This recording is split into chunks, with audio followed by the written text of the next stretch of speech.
एबीन Marathi news मध्ये आपल्या सर्वांचं स्वागत आहे। ताज्या बातम्यांसाठी एबीन मराठी न्यूजला प्रवीण प्रकाश वाले यांच्या वाढदिवसानिमित्त रक्तदान शिबिर नगरसेवक करण्याचा आमदार विजयकुमार देशमुखांनी दिला शब्द।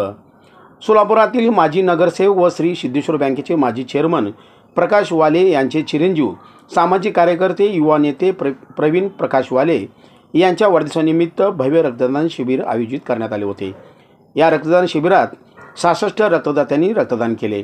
माजी पालकमंत्री शहर उत्तरचे आमदार विजयकुमार देशमुख यांनी देखील प्रवीण वाले यांना मानाचा फेटा शाल आणि पुष्पगुच्छ देऊन सत्कार केला। या सत्कार प्रसंगी आमदार विजयकुमार देशमुख म्हणाले, प्रवीण वाले यांनी विधानसभेत चांगले काम केले, लवकरच त्यांनी भाजपमध्ये प्रवेश करावा। येणाऱ्या काळात भाजपकडून त्यांना नक्की न्याय देण्यात येईल अशी ग्वाही त्यांनी दिली।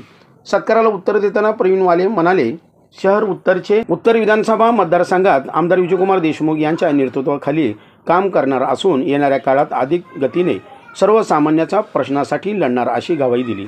यावेळी शहर काँग्रेस कमिटीचे माजी शहराध्यक्ष प्रकाश वाले, मानकरी राशेकर, हिरियाबू, बाळासाहेब मुस्तारे, तम्मा मसरे, बिपिन धुम्मा, सुभाष मुस्तारे, नरेंद्र गंभीरे, अण्णासाहेब कोथली, गौरीशंकर वाले, उमाशंकर वाले आणि प्रभागातील नागरिक व प्रवीण प्रकाश वाले मित्र परिवार उपस्थित होते। आज प्रवीण प्रकाश वाले यांचं रक्तदान शिबिराच्या वाढदिवसाच्या निमित्तानं रक्तदान शिबिर आज आयोजित केलं होतं। त्या रक्तदान शिबिराला उपस्थिती लावण्यासाठी आज इथं उपस्थित आहे।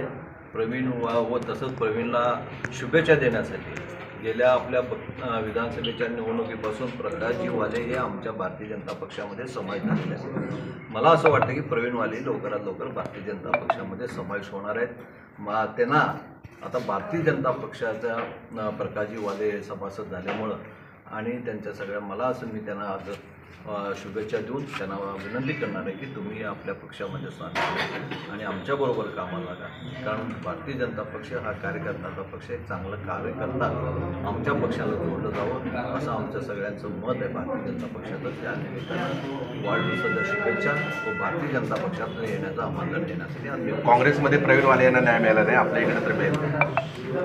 भारतीय जनता पक्ष हा कार्यकर्त्याला न्याय देणारा पक्ष आहे आणि जुन्याला न सोडता नवीनला परत घेऊन त्यांनाही न्याय देण्याचा प्रयत्न भारतीय जनता पक्ष करत असतो आणि मला असं वाटतं की त्यांनाही न्याय मिळेल। विधानसभेच्या इलेक्शनच्या वेळी सन्माननीय आमदार विजयकुमार देशमुख साहेबांशी चर्चा झाल्यानंतर त्यावेळी दिल्लीमध्ये प्रवेश केला आणि आजच्या घडीला सुद्धा मी भारतीय जनता पार्टीमध्ये काम करणार आहे आणि गेल्या 40 वर्षापासून मी काँग्रेसमध्ये एक निष्ठेने काम केलेलं आहे। मी कुठेही तिथं गद्दारी केली नाही। असंच माझं भारतीय जनता पार्टीवर विजयकुमार देशमुख साहेबांवर राहील, माझी श्रद्धा त्यांच्यावर राहील। नक्कीच मला त्यांनी न्याय देतील असं मला वाटतं। काँग्रेस सोडण्यामागची कारणं काय असू शकतात? पक्षाने काय तुम्हाला न्याय दिला नाही, सन्मान दिला नाही? मला पक्षाने काय दिले असं मी म्हणणार नाही।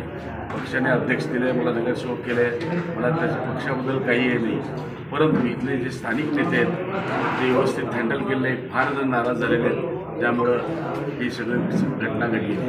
खासदार प्रणित शिंदे यांच्यावर नाराज आपण? मी कुठल्याही शिंदे फॅमिलीवर नाराज नाही। मुलाला नगरसेवक करायचं आहे म्हणून काँग्रेस सोडून भाजपात आलात असं काय नाही। तुम्हाला तसं वाटत असेल तर तशी वेगळी गोष्ट, कारण मी सक्षम आहे। कारण अनेक जण इच्छुक आहेत ह्या प्रभागामध्ये। तुमच्या मुलाचा नंबर लागेल का?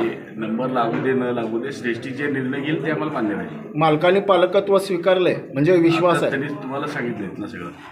निमित्त सोलापूर जिल्ह्याचे माजी पालकमंत्री व 5 वेळा आमदार निवडून आलेले माझे मार्गदर्शक विजयकुमार देशमुख मालक काका, बिपिनंदा, माझे वडील आणि सिद्धेश्वर बँकेचे चेअरमन नरेंद्र काका गंभीरे, अण्णू काका कोथली यांनी मला शुभेच्छा द्यायला आले, तर मी त्यांच्या शुभेच्छा स्वीकारून येणाऱ्या काळात जसं शहर उत्तरमध्ये विजयकुमार मालक म्हणतील तसं मी काम करायला तयार आहे। त्यांनी म्हणाल ते करायला तयार आहे आणि त्यांनी मला शुभेच्छा दिल्याबद्दल मी त्यांचा आभार आहे व माझ्या वाले परिवार व माझ्या मित्रपरिवारांचा मी खूप खूप आभार आहे।